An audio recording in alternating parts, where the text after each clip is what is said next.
बिस्मिल्लाहिर्रहमानिर्रहीम। अस्सलाम वालेकुम। मैं हूं अकील शहजाद और आप देख रहे हैं हिस्ट्री लोडेड। कुलुश समान किस्त नंबर 185 ट्रेलर 2 अपडेट और ट्रेलर 1 एनालिसिस के साथ आपकी खिदमत में हाजिर हैं। इसलिए आज के हमारे मौज़ूआत कुछ इस तरह रहेंगे।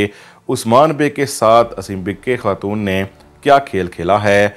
किस्त के आखिर में आपने देखा कि वो फातिमा खातून पर हमला करने वाली है।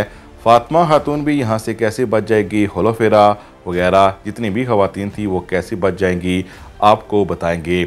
इसके साथ ही उस्मान बे असीम बिक्के के ख़िलाफ़ क्या चाल चलेंगे और दूसरी तरफ ओरहान बे मंगोल के तौर पर क्यों नज़र आ रहे हैं, उन्होंने मंगोलों के लिबास क्यों पहने हुए हैं। और इसके साथ साथ आपने ये भी देखा कि बाला खातून ने भी राहिबा का लिबास पहना हुआ है। क्या वो मुकम्मल हकीकत जान पाएंगी या फिर कैसे राहिबा के आधे अधूरे अल्फाज के बाद बाला खातून समझ जाएंगी कि पोइना ही हलीमा है। अलाउद्दीन बे बाज़ंतीनियों के साथ क्यों लड़ रहे हैं, इनकी लड़ाई कहाँ हुई है और क्या ओलोगन की मौत होने वाली है। वो उस्मान बे के हत्थे तो चढ़ चुका है। अगर ओलोगन को उस्मान बे मारते हैं तो जाहिर है असीम बिक्के खातून तो ज़रूर कहेगी कि आपने ओलोगन को क्यों मारा, क्योंकि मैं मारना चाहती थी। इस हवाले से उस्मान बे का क्या रद्द-ए-अमल होगा और मंगोल खातून का भी क्या होगा, आपके साथ डिस्कस करेंगे मुकम्मल तौर पर। लेकिन वीडियो शुरू करने से पहले आपसे गुजारिश है कि अगर आपने हिस्ट्री लोडेड को सब्सक्राइब नहीं किया तो ज़रूर सब्सक्राइब कर लें। जैसा कि हम भी कहते हैं और बाज़ इससे पहले हमारे नाज़रीन भी कहते हैं कि कुलुश उस्मान की कहानी में कुछ मज़ा नहीं आ रहा। हिस्ट्री के तौर पर तो ये नहीं है, लेकिन आपने किस्त नंबर 185 के पहले ट्रेलर में देखा होगा कि उस्मान बे और बाला खातून दिन ब दिन जवान हो रहे हैं। या तो ये फिर रोज़ू का कोई असर है कि उनके चेहरों पर नूर आ गया है और वो जवान हो गए हैं, या फिर कहानी पीछे जा रही है। लेकिन हमें लगता है कि कहानी ही पीछे जा रही है, क्योंकि रियासत जो बनी थी उसको तो मंगोलों ने तहस नहस कर दिया है। अब तारीख के तौर पर अगर ड्रामा ना दिखाया जाए तो हमें यही कुछ मिलेगा, छोटी छोटी बातें मिलेगी और पोइना के किस्से। बहरहाल हम किस्त पर आते हैं। अगर इसको तारीखी ड्रामे से हटकर आप देखेंगे तो इस सूरत में तो हम जब एनालिसिस करेंगे तो आपको गुस्सा हरगिज़ नहीं आएगा, क्योंकि ये एक ड्रामे की कहानी है। इसमें कुछ भी अभी तारीखी नहीं है और ना ही कोई तारीखी किरदार हैं, माँ सिवाय चंद के, और वो भी अगर ना हो तो फिर ड्रामा ही ख़त्म हो जाए, यानी उस्मान बे बाला खातून वगैरह ही किरदार रह गए हैं तारीखी। अब आते हैं 185 पर। ऐसा लगता है कि ओलोगन की मौत हो जाएगी और इस हवाले से हमें 90% लगता है। अब ओलोगन की मौत होगी तो उस्मान बे का रद्द-ए-अमल भी होगा, मंगोल खातून का भी होगा। लेकिन सबसे पहले बात कर लेते हैं कि मंगोल खातून जिसने तानी हुई थी तलवार फातिमा पर, उसने क्या चाल चली। उसने ये चाल चली कि पहले ओलोगन को भेजा और ये कहा, और जाहिर भी यही कर रही है कि ओलोगन उसके साथ नहीं है, तो जाहिर है वो अभी भी यही जाहिर करेगी। ओलोगन अपना काम ख़त्म कर कर चला गया। जो उसके बच्चे कच्चे नौकर वहाँ पर मौजूद थे उन पर हमला कर दिया होगा इस मंगोल खातून ने, और उस्मान बे को यही जाहिर करेगी कि मैंने फातिमा होलोफेरा को बचा लिया।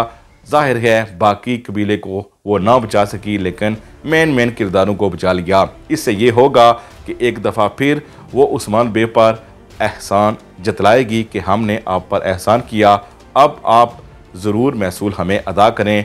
और इसके साथ साथ आपने कुलुश उस्मान 185 के पहले ट्रेलर में देखा कि बहुत से सरदार इस खातून के खेमे में गए हुए हैं और यकीनन उन्होंने बैत हासिल कर ली है। इनमें वो सरदार भी मौजूद हैं जो जंग से भाग गए थे जब मंगोल आ रहे थे। एक ही सरदार इस वक्त उस्मान बे के साथ है। इसके अलावा जितने भी सरदार हैं उन्होंने इस खातून का साथ देने का ऐलान कर लिया है। अब जबकि उस्मान बे ये समझ चुके हैं कि ये खातून उनके साथ सियासत खेल रही है, ओलोगन का मामला भी वो समझ जाएंगे, तो फिर इसी का इस्तेमाल उस्मान बे करेंगे। यानी उस्मान बे अपने ही सिपाहियों को मंगोलों का लिबास पहनाएंगे और जाहिर करेंगे कि ये ओलोगन के बागी सिपाही हैं। यानी जो आपने ट्रेलर 1 में देखा है कि ओरहान वगैरह ने ज़ेब तन किए हुए हैं मंगोलों के लिबास, यकीनन वो या तो इस खातून पर हमला करेंगे या फिर इस खातून के बेटे पर हमला करेंगे, और हो सकता है कि वो काफ़ी हद तक ज़ख्मी भी हो और जितने भी उसके साथ सिपाही हों वो मारे जाएं। लेकिन अभी के लिए नहीं लगता कि मंगोल खातून मर सकती है या फिर उसका बेटा मर सकता है। बहरहाल अभी के लिए जो हमारे ख्याल में ओरहान बे वगैरह ने मंगोल लिबास पहने हैं, इसका जवाब उनके पास यही होगा कि जाहिर है ये हमने नहीं किया बल्कि ओलोगोन के बागी सिपाहियों और ओलोगोन ने किया, जिस पर जाहिर है वो मंगोल खातून उस्मान बे को कुछ नहीं कह पाएगी और समझ तो जाएगी कि उस्मान बे बहुत कुछ समझ चुके हैं। इसी के चलते ओलोगोन की मौत भी उस्मान बे के हाथों अगली एपिसोड में हो जाएगी। इससे एक बात वाज़ेह है कि उस्मान बे का एक दुश्मन ख़त्म हो जाएगा। लेकिन अभी तारीखी हवाले से अगर हम बातें करते चलें तो वीडियो थोड़ी तवील हो जाएगी। अभी के लिए यही है कि उस्मान बे इस खातून को यही कहेंगे कि वैसे भी ओलोगोन आपकी बात नहीं सुनता था, आपका बागी हो चुका था, इसलिए अगर मैं उसे मारूं या आप उसे मारें एक ही बात है। इसलिए हमें लगता है कि उस्मान बे को ये खातून इस मामले में भी कुछ नहीं कह पाएगी।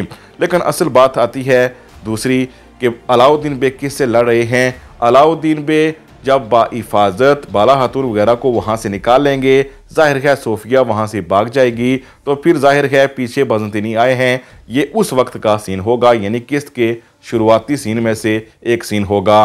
लेकिन दूसरी बात यह है कि बाला खातून अब भी अपनी बेटी हलीमा के पीछे गए हैं। हलीमा हम जानते हैं कि वो तारीखी किरदार नहीं है, बहुत सी एक साथ हम ज़या कर चुके हैं एक तारीखी ड्रामे की, लेकिन चूँकि अब तारीखी कुछ रहा नहीं तो फिर जाहिर है बात तो करनी पड़ेगी।